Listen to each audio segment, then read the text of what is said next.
মার্কিন ডলারের উপর নির্ভরতা কমাতে চীনের আন্তঃসীমান্ত অর্থ লেনদেন ব্যবস্থায় CIPS যুক্ত হওয়ার সিদ্ধান্ত নিয়েছে লিবিয়া। এই লক্ষ্যে লিবিয়ার বাণিজ্যিক ব্যাংকগুলোকে চীনের cross border inter bank payment সিস্টেমের CIPS সঙ্গে যুক্ত করতে সম্মত হয়েছে দুই দেশ।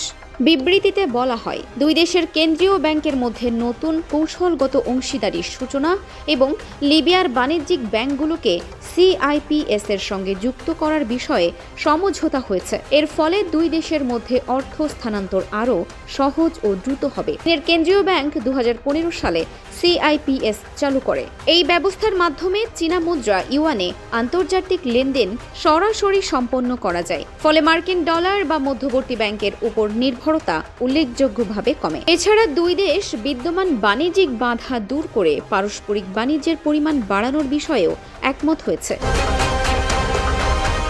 প্রাথমিকভাবে চীনে সরাসরি অর্থ পাঠানোর ব্যবস্থা চালু করা হবে, যা বিশেষ করে ক্ষুদ্র ব্যবসায়ীদের জন্য লেনদেন সহজ করবে। এছাড়া চীনের ব্যাংকগুলোর মাধ্যমে সরাসরি লেটার অব ক্রেডিট বা LC খোলার সুযোগও তৈরি হবে বলে জানিয়েছে লিবিয়ার কেন্দ্রীয় ব্যাংক।